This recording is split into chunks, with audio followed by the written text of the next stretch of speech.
Well, welcome to the NFL Trades Podcast, and I am here with Dom Kavalovic. See his beautiful face. Yeah, smile. So we're going to just talk about some football here. Dom's not well versed into football, but he's been getting there. We have been trying to get him there. But it's been hard to get him there. We can talk about our fantasy league. Yeah, so I don't know if I really want to talk about that. I'm okay because I'm doing pretty good. I don't know about you. I do know about you, so. Anyways. So we had a $50 buy-in. Every year we do about a $50 buy-in. Not that much, but for us college students, it is kind of like a lot. 500. Why did that camera go so blurry? So $50 is not $500, but $50, and I didn't have one of the best drafts. I drafted Dak Prescott. Yeah, we can do a draft recap. I don't know if I can pull yours up. So Javonte Williams came back from an ACL injury, and it's just been rough. I think mostly it's Sean Payton not understanding how to get the run game going. Because Samaje Perine is more like an Alvin Kamara, and Javonte Williams is more like that Reggie Bush figure. Now, Reggie Bush was just so talented to the point where it didn't matter. You're just giving him the ball. It doesn't matter. You don't really have to scheme up anything for just give him a ball, let him do an halfback dive, and just go at it. He was that talented. There's a reason he won the Heisman and went early as he did in the draft.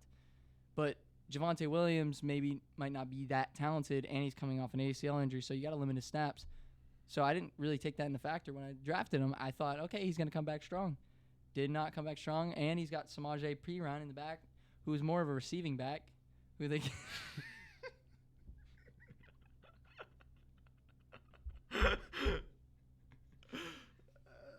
Does this sound foreign to you? No. No. You're speaking English, right? Yeah. No, that's what I thought.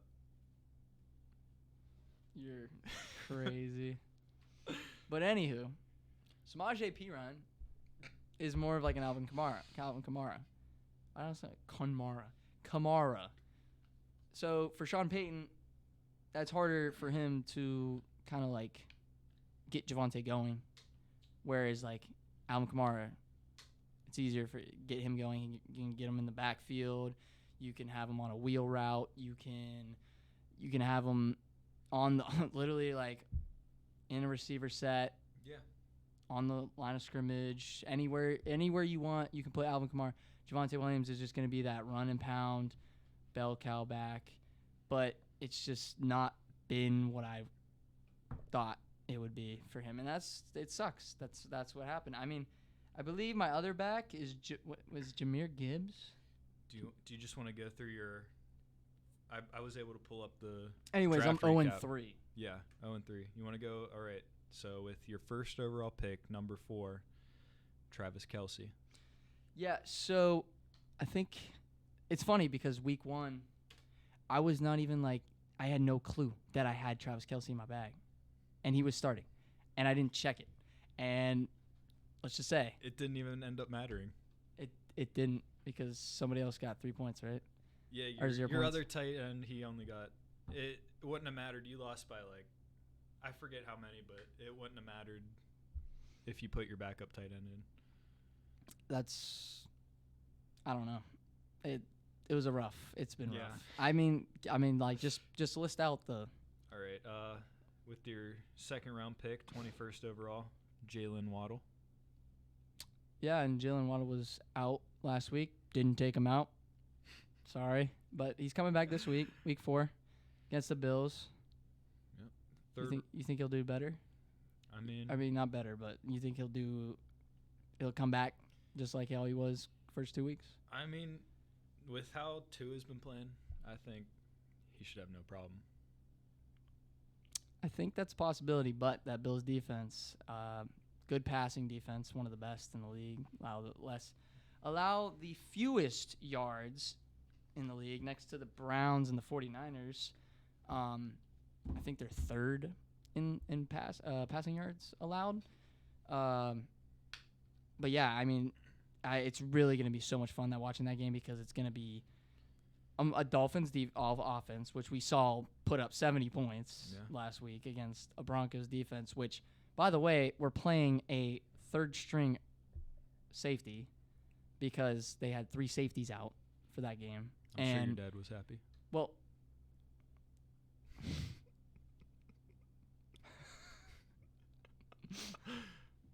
does that even mean? Because he's a Dolphins fan. Oh, yeah. No, I thought you were making like a... No. Like I don't have a dad joke. What? I don't know, dude. That doesn't even fit. What with you? Does anything fit? You know what? That's a good point. Yeah, it's a great point. Nothing with you makes any sense at all ever. When you're looking up at the cameras, they're not gonna give you any validation. Should I sit over here? Would that be better? No, you can sit in the corner. Okay. So, yes, my dad would like that because my dad liked it. He's a Dolphins fan. My mom's a Vikings fan. So, we kind of have this dichotomy. They have this dichotomy. My dad's Dolphins going 3-0. My mom's Vikings are going 0-3. Mm-hmm. So, that's rough. I kind of feel bad. Happy. Well, he's not going to be happy because he has to deal with her. That's just how that works. That is true. They say happy wife, happy life. Who says that? That's like what every dad says. Do they really? I can't. If I had $1 for every time I've heard that, I'd have like at least $2.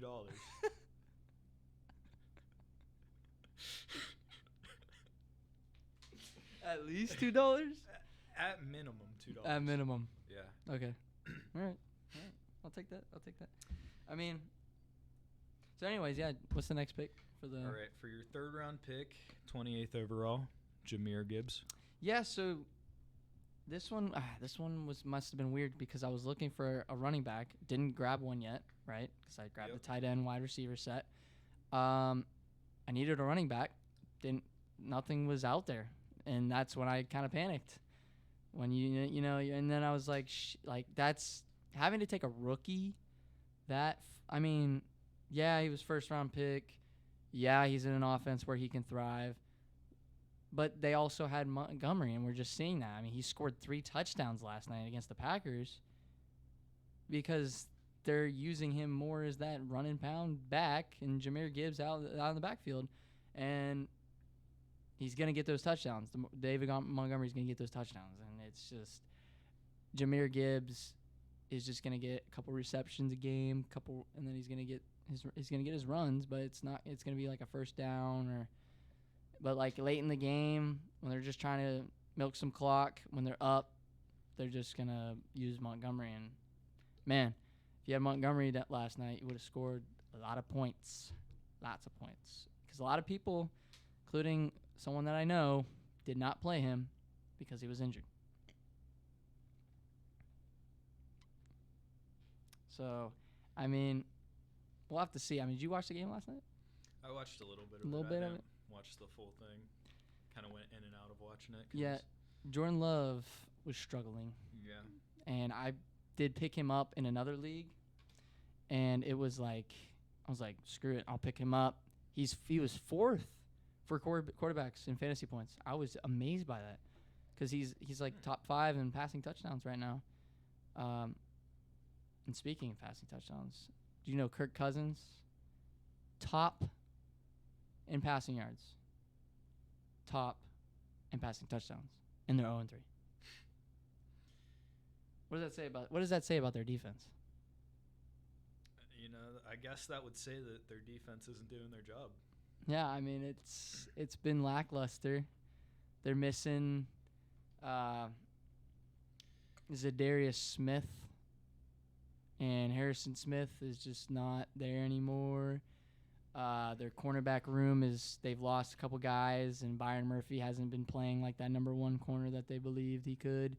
I believe Lewis Seen hasn't been playing that great either, which is one of their sophomore safeties who got injured last year.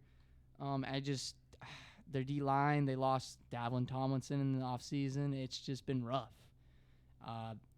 It just sucks because when you have JJ and Kirk Cousins playing like a top 10 quarterback, and you have JJ, and none of them are it's not mattering because some little poor coaching, and Kevin O'Connell's a good coach, but it's just it feels like because like last year they were 11-0 in games where it was one score, right? They were 11-0. They won all those games where it was one score difference. This year, every game has been one score difference, and they've lost them all. So I don't know if that's just like you flip a coin 11 times and you get heads 11 times, that you're just bound to just get unlucky.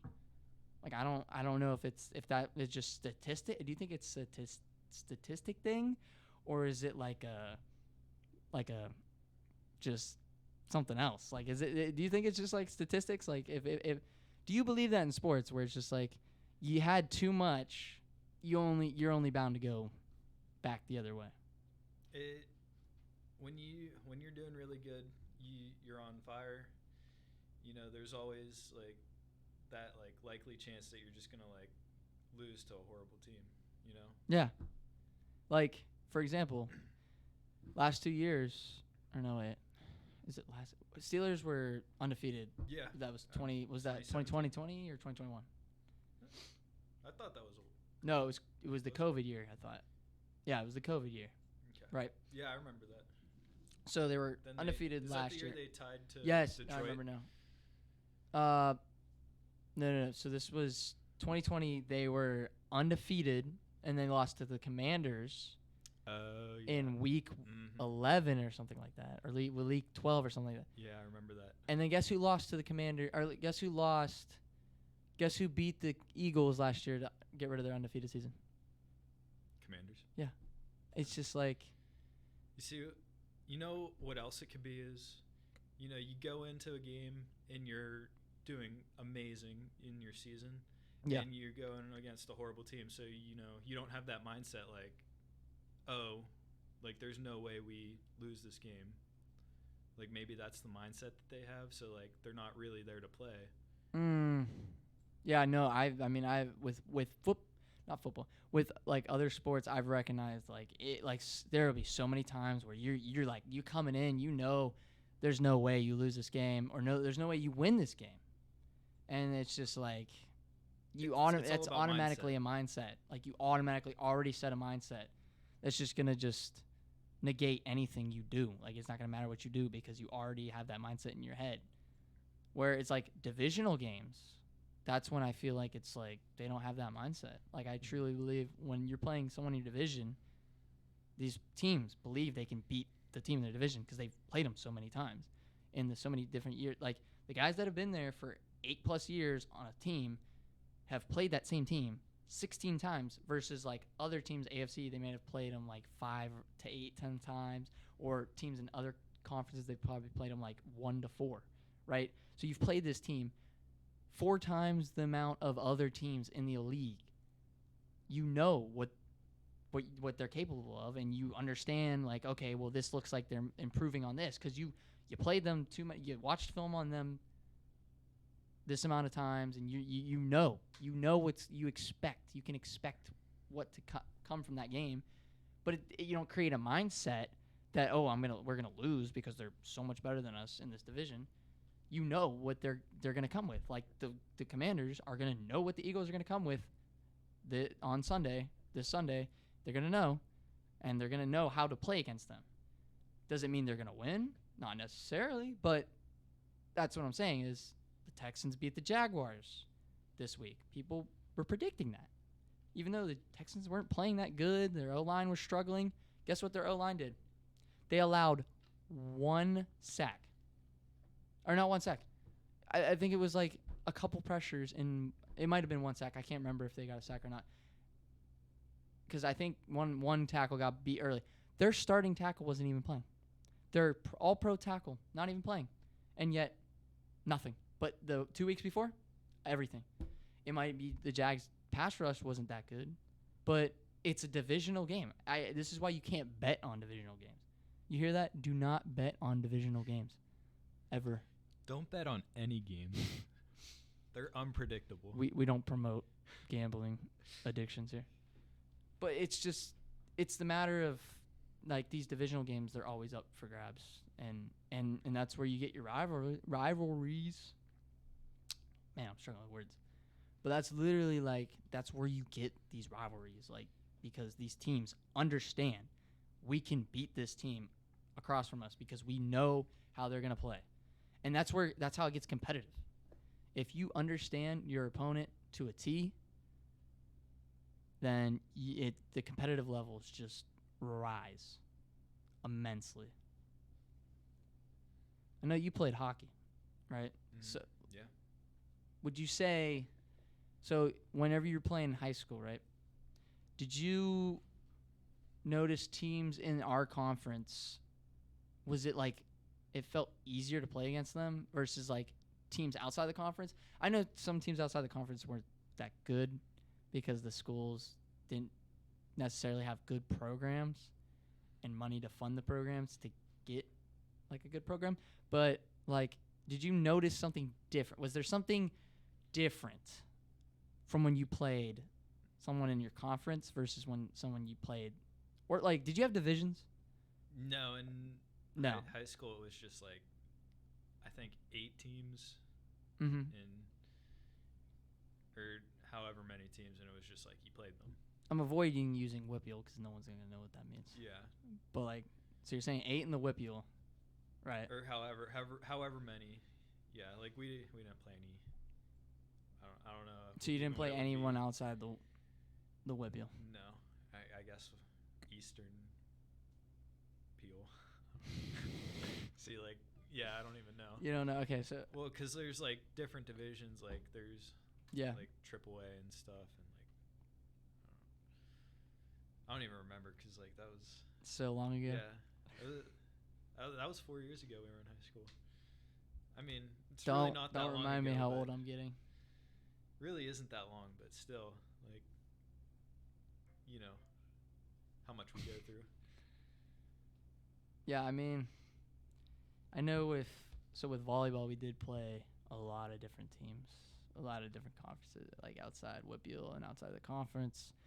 And yeah, they weren't as good, but man, it was like playing them felt foreign, whereas like you play it against someone in the whippeal or in our conference, and it just like it was just like the energy levels were just way more intense than playing someone outside the conference. Like, even though those games matter, like, I get conference games are like, it's your conference record, that's what matters the most, but those games still mattered.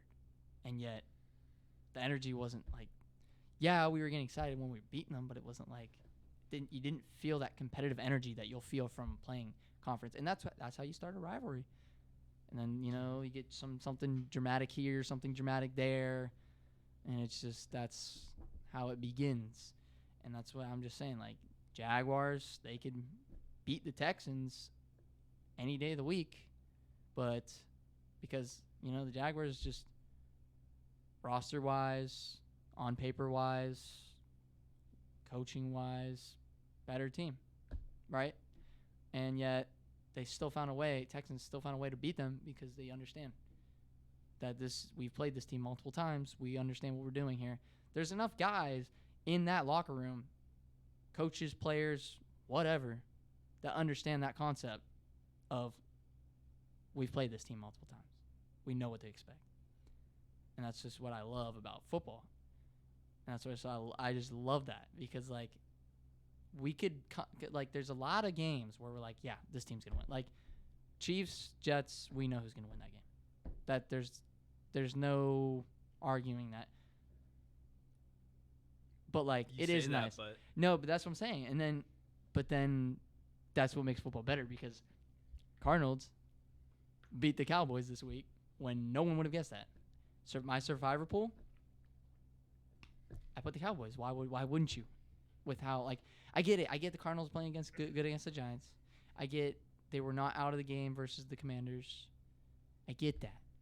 But it's just like you look at that roster, they're all so young and experienced. Most of them are not even like top draft picks, so they weren't even like, it's not like they were like coming out of the draft like, oh, they're supposed to be this amazing player. I mean, they traded up for a tackle. They traded back and then traded back up for a tackle, and I haven't heard his name in the news yet. So like, I don't know how good he's doing. Right. Which I wish he does. I hope he does because he's Ohio State.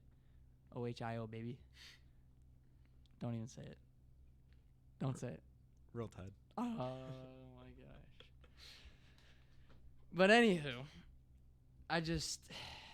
it's very crazy that, like, can you imagine Zach Wilson pulls up and beats Patrick Mahomes next week? You know. So I mean, I'll bring it to hockey. You know, Okay. Last year in the playoffs. Yeah. Boston Bruins, they had a historic regular season, and then they're playing Florida Panthers, last seed in the playoffs. Oh yes, I remember this. Yeah.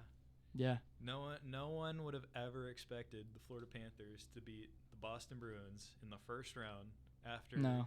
the Boston Bruins had a historic season. Not only that, but they end up going to the conference finals. Yeah, I mean, crazy.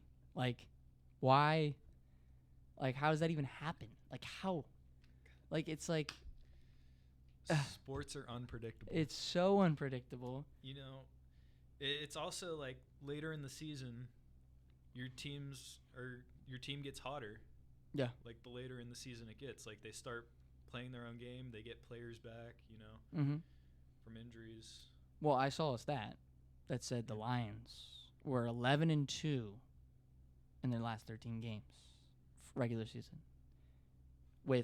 They're amongst the ranks of Bengals, 49ers, Eagles, Chiefs. But what's the difference between all five of those teams? And which team stands alone? The Lions, because they didn't even make the playoffs last year. What about the other four teams? They made the conference championship last year. All four teams. Mm-hmm. But yet the Lions have a better record than the Bengals in the last whatever amount of games. 13, 12, 11, whatever. They just have a better record. I mean, they were just on fire last year. They started off rough, then they just were on fire. And it's just like, what did they do to all of a sudden just like go on this rampage where their offense is one of the best in the league, and Ben Johnson, one of the best offensive coordinators in the league, almost guaranteed to get a head coaching job next year probably. It just all of a sudden, like, it wasn't like that coming out of training camp, coming out of Hard Knocks. It wasn't that you weren't seeing that. Like, that wasn't like something you're like, oh yeah, this team could be fine. But all of a sudden, and now, then they had what? They were 6th in the Super Bowl odds, 6th in power rankings coming into the season after the beginning of the season being one of the worst teams in the NFL. Bengals, same thing. They drafted Joe Burrow. Because why? Because they had the number 1 pick. Why? Because they sucked. They were garbage. Horrible. After the Andy Dalton, AJ Green era, garbage. It was just rough to watch. And yet, they draft Joe Burrow. Gets injured. They go 5, 6, I forget. 5-12, 6-10, whatever. And the next year, they're pretty much in the Super Bowl. They're in the Super Bowl. They lost, but you would have never expected that.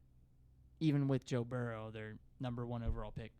It's just same thing with Trevor Lawrence. I mean, Jags were garbage. It's just it's crazy how these teams can just go from rough to, and it's not like they make crazy amount of changes either. It's something they do with the culture, something they do with the coaching, something they do that opens things up.